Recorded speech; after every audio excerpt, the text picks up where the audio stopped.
Bonsoir.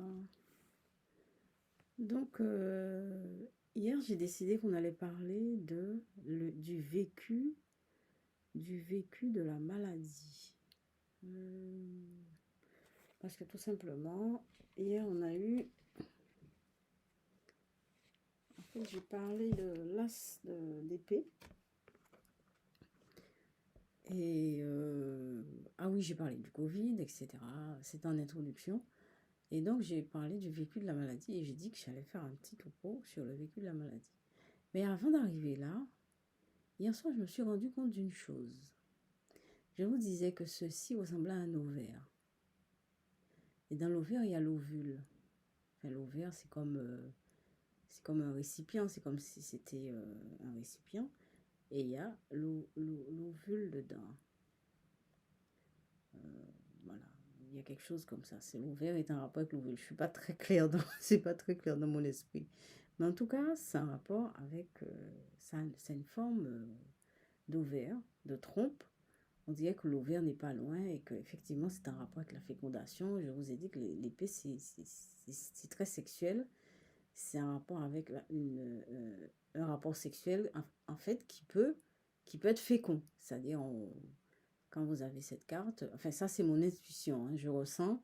Bon, c'est vrai que j'ai lu aussi dans les bouquins, c'est un rapport avec le fait d'être enceinte, d'attendre un enfant.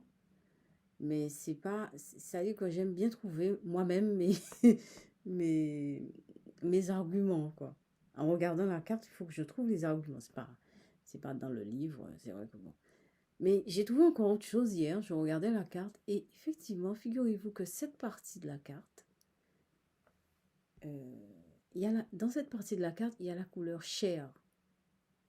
Il y a la couleur chair. Et ici, il n'y a pas la couleur chair. Voilà. Dans tout ça, il y a la couleur chair. Dans tout ça, il y a la couleur chair. Donc, ça veut dire que c'est vraiment un rapport avec l'humain. Enfin, en général, hein, dans le tarot, quand il y a la couleur chair, c'est un rapport avec l'humain. Et voilà.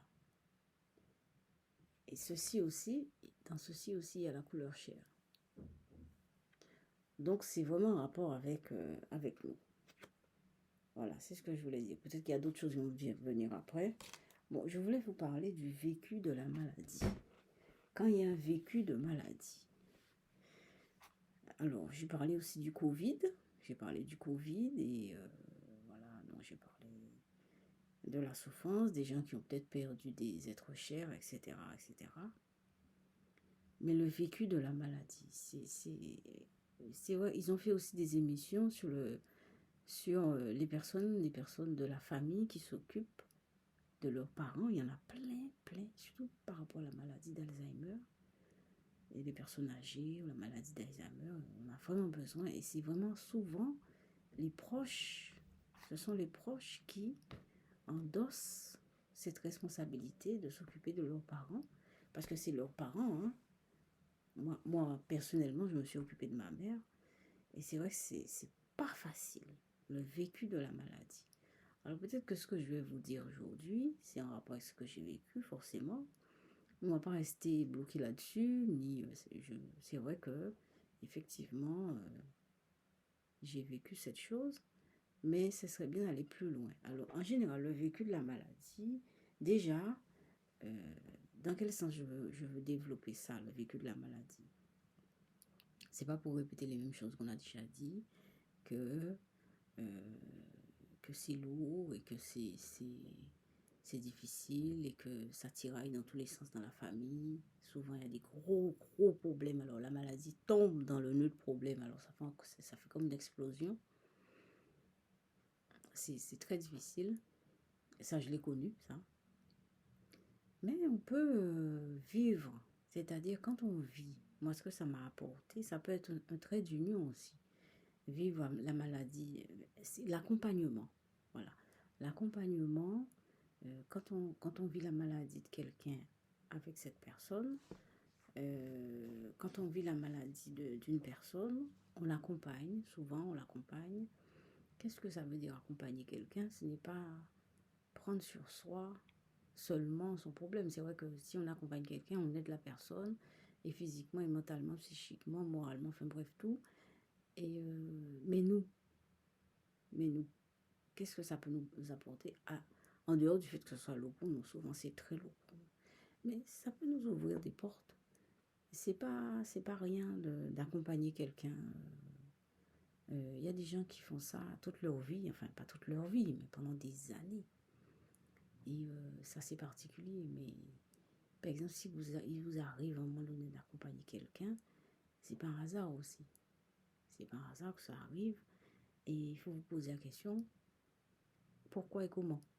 Qu'est-ce que ça peut vous apporter? De qui vous occupez d'abord? Et qu'est-ce que ça peut vous apporter? Personnellement, moi, quand je me suis occupée de ma mère, eh ben, c'est quelque chose si je vous raconte ce qui s'est passé, vous n'allez pas me croire. Euh,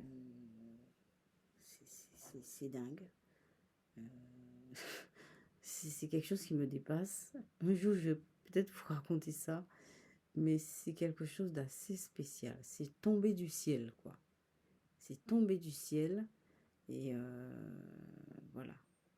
C'est tombé du ciel, et c'était vraiment à propos, et voilà. Ça s'est passé comme ça. C'est vrai que ça me chagrine que ma mère soit Alzheimer, mais j'ai accepté sa maladie, et surtout le fait de l'accompagner, ça m'a ouvert des portes, et voilà. Donc c'est ça l'accompagnement. L'accompagnement, c'est quelque chose qui n'est pas infertile, c'est quelque chose qui vous apporte des choses. Ça vous apporte des choses, et c'est à vous de saisir l'occasion. Et il faut toujours, c'est-à-dire accompagner quelqu'un dans une maladie.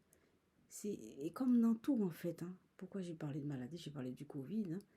Et bon, le Covid, bon, la personne est malade, oui, pendant des jours à l'hôpital, entubée, etc. Et la personne décède. Bon, le deuil, c'est encore autre chose. Mais quand vous accompagnez quelqu'un, c'est jamais un hasard. Il n'y a rien qui soit un hasard dans la vie, hein. Et c'est à vous c'est vrai que c'est pas évident de s'asseoir, de prendre la distance, de dire tiens, qu'est-ce qui m'arrive, pourquoi et comment,